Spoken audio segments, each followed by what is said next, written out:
Welcome back, guys. Hope you've been well. Today I am going to be trying for the first time a resin pour. I've seen a lot of other videos where they've done their pours, doing streams and ponds, etc., and even oceans, and I've always fancied giving it a try. So it's finally time for me to take the plunge and give it a go. Now, if you haven't already, do please like and subscribe. So I started off just with foam core and cut it down to the sort of shape that I wanted, just sort of rough curved edges. And once I'd done that, I peeled off the paper, and then using my blowtorch, I just blowtorched to melt the foam into the hollows, into the pond areas, basically. I would recommend doing that outside, just for your health benefits. Health benefits? Not sure that's the right way of putting it, but for your health, do it outside in a well-ventilated area. And be careful not to let the thing catch on fire. So just quick bursts, and then be done. And it does end up with quite a nice sort of rough feel to it.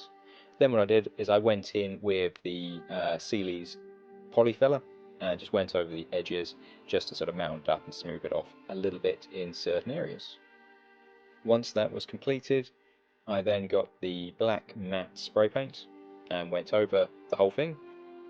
Because of the fact that the blowtorch has already melted most of the polystyrene, and what's left has now sort of turned into that sort of, I'm not sure what it's called, but the solid, hard plastic, let's put it that way. You don't need to worry about the blowtorch melting it anymore. The spray paint melting it anymore, which is quite a benefit. Then, as you've seen me doing here, I started off with dark brown, and I went into the bottom of the pond areas and around the banks, and then we're going in again with green, and I'm just sort of splotching it over the edges where you get your green line. So nothing too excessive or out of the ordinary at this stage. Just trying to put it together so that its foundation is ready.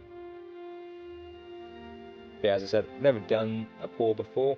I've seen a few people do it on videos, and I've definitely picked up a couple of tips just from this first one on things to avoid when you're doing yours, and I'll get to those in a short while.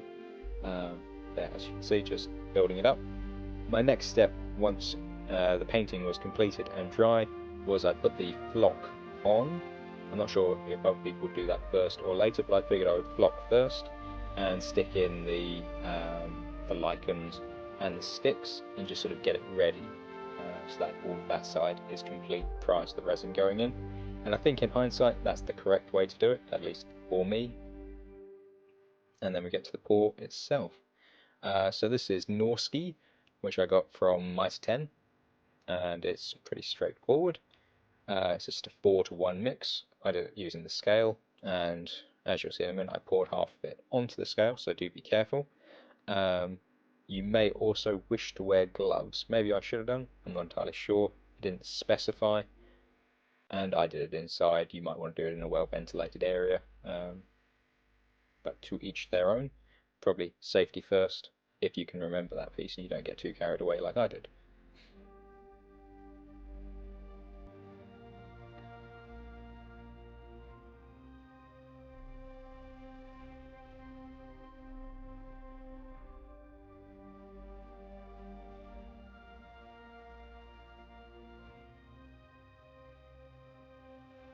So it was literally, yeah, just give them a good shake first, pour in the, I'm sure I'll tell you what, the epoxy side, and then it's time to get to the smaller, which I think is the hardener.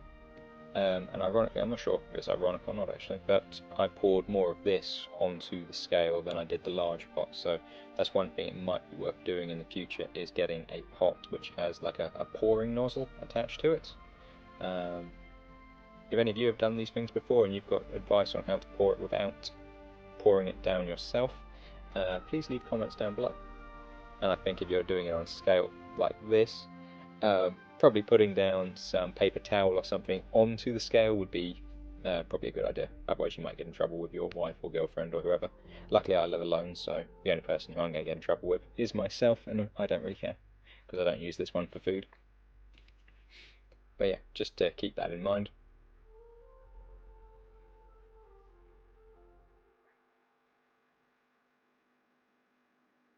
But I'm not entirely sure if it's the same sort of resin principle as the 3D printing resin. but with the 3D printers, you put it out under UV light, and that's what hardens it. So that's what I did with these cloths once they were done, and the scale I took it outside, put it under the sunlight, just to let it dry basically. Then it says to give it a good stir on the bottle. I think it said for 30 seconds. I can't remember off the top of my head now that I'm editing, but just follow the instructions, stir it up nicely to make sure both parts mix fully.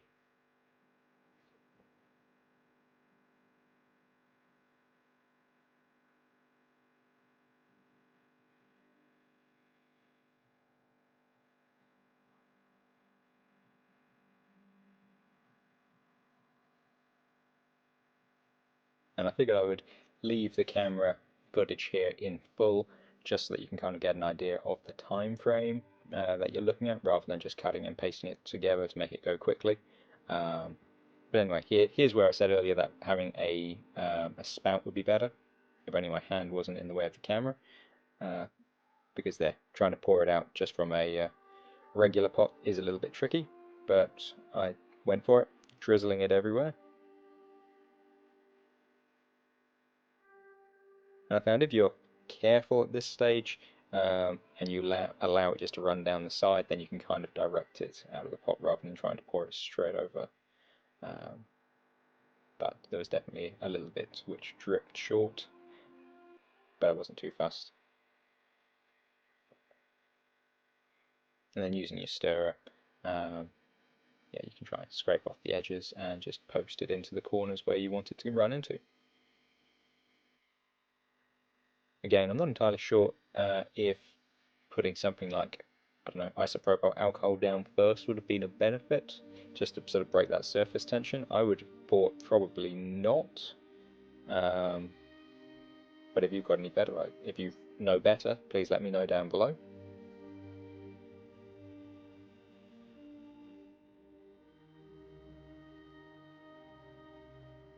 But yeah, this being the first one, I wasn't exactly sure how much resin I was going to need to do the figure.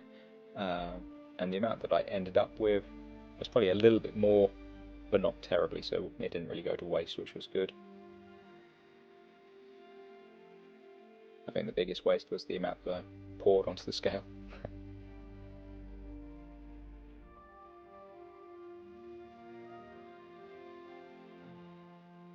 And then again, once I'd scraped it all out, I wiped it down with a paper towel and then put it outside to dry under the sunlight, which it did in about 10 minutes, and then it was nice and hard that I could dispose of it in the bin.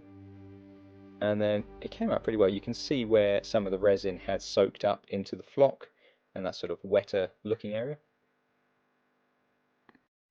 So after the resin has been poured, I just want to point out my 3 tips, I guess you'd say, for resin. So this being the first time I've done it, it's a learning point.